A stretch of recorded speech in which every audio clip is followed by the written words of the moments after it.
ভিডিওর শুরুতে সবাইকে জানাচ্ছি পবিত্র মাহে রমজানের শুভেচ্ছা। আসসালামু আলাইকুম everyone, welcome to my channel. কেমন আছেন আপনারা সবাই? আশা করি আপনারা সবাই আল্লাহ তাআলা অশেষ রহমতে অনেক ভালো আছেন। আমরা আলহামদুলিল্লাহ ভালো আছি। তো আজ চলে আসলাম আরও একটা নতুন রেসিপি নিয়ে আপনাদের সামনে।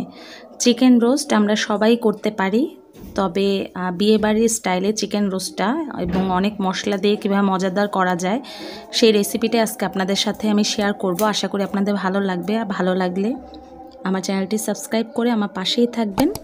তো চলুন রেসিপিটা এখন দেখে নেই। তো চিকেন রোস্ট তৈরি করার জন্য আমি এখানে দুটো চিকেন নিয়ে নিয়েছি এবং একটা লেগ পিস এক্সট্রা নিয়ে নিয়েছি। তো যে মশলাটা আমি এখানে করেছি সেটা হচ্ছে একটা স্পেশাল মশলা। তো সেটা আমি রান্না করতে করতে আপনাদের বলে দেব। তো এখানে আমি নিয়েছি 3 টেবিল চামচ আদা বাটা আর রসুন বাটা।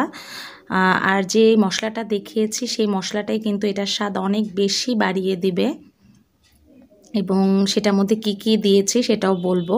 আর এখানে আমি বাটা মশলার মধ্যে নিয়েছি পেঁয়াজ বাটা, তারপর বাদাম বাটা নিয়েছি, তারপর এখানে আমি কিশমিশ বাটা নিয়েছি। পেঁয়াজ বাটা আমি অল্প করেই দিব, তার কারণ এখানে আমি পেঁয়াজে বেরেস্তা দিব। তারপর আমি নিয়েছি এখানে গোলমরিচ বাটা, কাঁচামরিচ বাটা আর পোস্তদানা বাটা। আর এখানে আমি টক দইটা নিয়েছি। টক দইটা একটু কাঁটা চামচ দিয়ে ফেটিয়ে নিয়েছি, তারপর ঘি আর বেরেস্তা। তো রান্নাটা শুরু করি। তো আমি প্রথমেই ফ্রাই প্যানে তেল দিয়ে দিচ্ছি। তো এই তেলে আমি বেরেস্তা করেছিলাম, সেই তেলটাই আমি এখানে দিয়ে দিচ্ছি। এবং চিকেনটা আমি শুধু লবণ আর অল্প একটু জর্দার রং মেখে রেখেছিলাম, জাস্ট একটু সুন্দর কালারের জন্য। তো খুব আলতোভাবে তেলটা অল্প গরম হয়ে আমি এটা দিয়ে দিয়েছি, এবং এরকম ব্রাউন কালার হওয়ার পর আমি সবগুলো চিকেন উঠিয়ে নিয়েছি। তো তারপর আমি রান্নাতে চলে আসলাম। আমি আর ভাজা দেখালাম না। তো রান্নাতে আমি সেই ভাজার তেলটা দিয়ে তার ভেতরে আমি ঘি দিয়ে দিলাম 4 টেবিল চামচের মতো। তো রান্নাটা পুরাটা ঘিতে করলেই ভালো লাগে। তো আমি একটু তেলও মিক্সড করে দিলাম। আর সবগুলো চিকেন আমি হালকা ভাজি করে নিয়েছি। চিকেনটা কিন্তু বেশি ভাজা যাবে না, তাহলে অনেক হার্ড হয়ে যাবে। তো তারপর আমি পেঁয়াজ কুচি দিয়ে দিলাম, প্রায় আধা কাপের মতো আমি এখানে পেঁয়াজ কুচি দিয়ে দিয়েছি। এবার পেঁয়াজ কুচিটা আমি হালকা বাদামি রং করব। তো এরকম একটু কালারটা চেঞ্জ হওয়ার পর আমি এখানে গরম মশলা দিয়ে দিচ্ছি। তো গরম মশলার মধ্যে আমি এলাচ, দারচিনি আর তেজপাতা দিচ্ছি। এবার আসছে আমি যে স্পেশাল মশলাটা করেছি আর সেটাতে আমি কি কি দিয়েছি। তো সেখানে আমি দিয়েছি এলাচ, দারচিনি, তেজপাতা, একটু জয়িত্রী, একটা জয়ফলে 4 ভাগের 1 ভাগ, তারপর গোলমরিচ, শাহি জিরা, এগুলো দিয়ে আমি শুকনা গ্রাইন্ডারে গ্রাইন্ড করে নিয়েছি। তার আগে কিন্তু আমি এটা টেলে নিয়ে একদম শুকনাই ওভাবে আমি ফাঁকি করে নিয়েছি। তারপর এখানে আমি বাটা মশলাগুলো সবগুলো দিয়ে দিলাম। তো বাটা মশলাগুলো দেওয়ার পর আমি এর ভেতরে দিচ্ছি গুঁড়া মরিচের গুঁড়ো। তো মরিচ গুঁড়োটা দেওয়ার পর একটু ঝালও হবে এবং খেতে ভালো লাগবে। এবং এখানে আমি স্বাদ মতো লবণ দিয়ে দিচ্ছি। আপনারা লবণটা বুঝে দিবেন, যেহেতু এখানে টক দই দেওয়া হবে, তাই প্রথমে চেষ্টা করবেন লবণটা অল্প দেওয়ার জন্য। তারপর আমি দিয়ে দিচ্ছি টমেটো সস।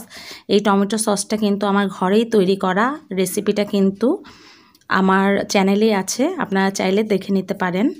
তো এবার সবগুলো মশলা খুব ভালোভাবে আমি এভাবে কষিয়ে নেব। তো মশলাটা যাতে পুড়ে না যায় তাই আমি সামান্য একটু পানি দিয়ে দিলাম, এবং মশলা কষানোর উপরই কিন্তু টেস্টটা ডিপেন্ড করে। অনেক ভালোভাবে মশলাটা কষাতে হবে যাতে পেঁয়াজ একদম সিদ্ধ হয়ে যায়, এভাবে করে। তো এর মধ্যে আমি দিয়ে দিলাম টালা জিরার গুঁড়া। তো এরকম করে মশলাটা আমি অনেকক্ষণ কষিয়েছি।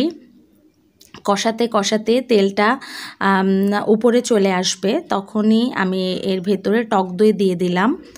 তো টক দইটা যদি আপনারা একটু হুইস্ক দিয়ে বা কাঁটা চামচ দিয়ে ফেটিয়ে নেন, তাহলে কিন্তু এটা ফেটে যাবার চান্স নেই যখন গরম মশলার উপর দিব। তারপর আমি এখানে দিয়ে দিলাম অল্প একটু চিনি। চিনিটা জাস্ট টেস্টের জন্য, এটার আপনারা চাইলে স্কিপও করতে পারেন। আমার কাছে হালকা একটু চিনি দিলে আসলে ভালো লাগে, তবে বেশি দেয়া যাবে না। তো আরও ভালোভাবে আমি মশলাটা কষিয়ে নিয়েছি এবং সম্পূর্ণ তেলটা যখন উপরে চলে আসবে তখন সেই চিকেন পিসগুলোকে আস্তে আস্তে করে ছেড়ে দিতে হবে।